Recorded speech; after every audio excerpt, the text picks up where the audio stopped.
Hey everybody, it's Stephen Brooke and welcome to Architectural Photography and Composition.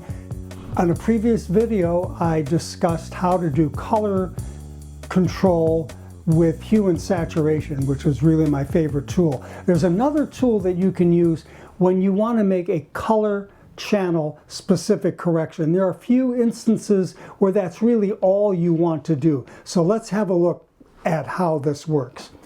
First of all, as I mentioned in the other video, make sure that your camera, your monitor, and your software are all set to the same color profile, the same color gamut. The recommendation, the industry standard, is still Adobe RGB 1998. For an iMac, under System Preferences, Display and Color, and I think it's the same way on a PC, there is a place where you can set your color, and they're Adobe RGB 1998. Photoshop, edit color settings, and right here under Working Space, RGB, Adobe RGB 1998. And on your camera, this is for a Canon, if you'll take a moment or find your manual if you've misplaced it, and go through and find where you can control the color space on your camera. A lot of cameras use sRGB as a default color space, but they do give you the option for Adobe RGB 1998. Please make all of them the same, and again, I recommend Adobe RGB 1998. There are three basic ways to control color. One is color balance, where you can control cyan, magenta, and yellow for highlights, midtones, and shadows, but these are global changes. They do basically, this is a broad brush approach to color correction.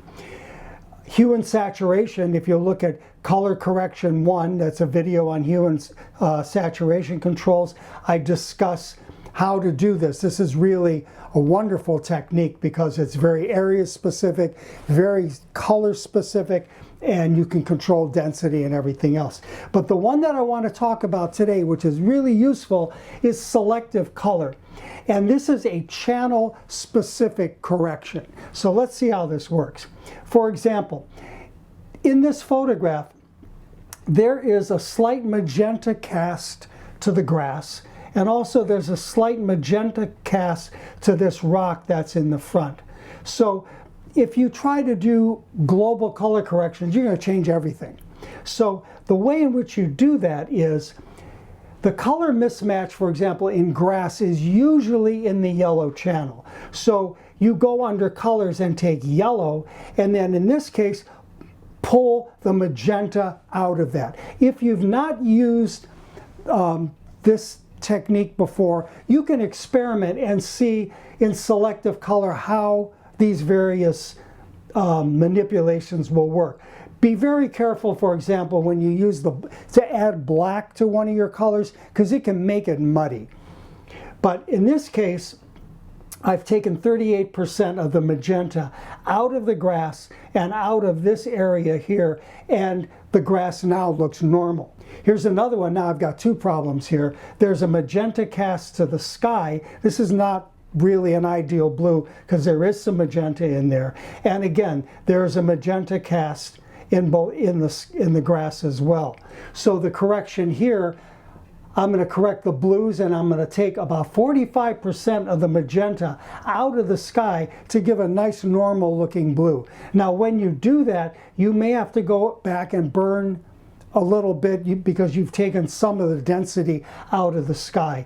And again, here in the grass, I've pulled, in the yellow channel, I pulled 29% out, magenta out of the yellow channel, which makes the grass look a lot normal. Now, why would you not use the green? The green is not as accurate a way to pull color out. It is really the yellow that's picking up this extra tonality. Just like when you do other color corrections, if you make them in the highlights first, you do that because the highlight areas will pick up any kind of off color cast before the shadows will. So you do your color corrections and color adjustment, you do that in the highlight first, then the midtones, then the shadows. Here, in fact, the yellow channel is what picks up this bad color. Let me show you the last one. This is an evening twilight shot. I've got incandescent lights out here. I've got the last little bit of daylight. This is an incandescent balance, so the daylight is going to read kind of magic blue. The problem I have is that the incandescent lights inside are of a warmer temperature than the ones outside, and I'm balanced better for out here. What I need to do is to get this color out of this wood, which isn't right. So again, it is in the yellow channel that I pulled out 37% magenta. You can see what we had originally, and now you've got wood. This is that looks like the correct color wood. Now, what are your guides for correct color if you don't remember from the job?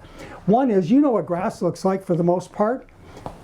Wood tones, depending on the wood, you know what those kind of look like, and that's a good indication. Also, wood tones will pick up a bad color more quickly, let's say some dark areas. You know what red brick looks like. You know what natural concrete gray looks like. You know what a midday sky looks like. You know what that blue should look like. True white, that's a problem because it's difficult to ascertain a true white, because whatever is white, it's going to pick up some kind of tonality. If it's inside and you've got colored walls, the reflection is going to reflect onto that white area. So if you're doing something and your client needs an absolutely perfect color match, let's say for a tonality on the wall or whatever, get them to give you a color patch. Say, this is what my color is. But keep in mind, when you look at a color on a reflected surface, that is not the same as when you see a color coming through on a transmitted surface. They are slightly different.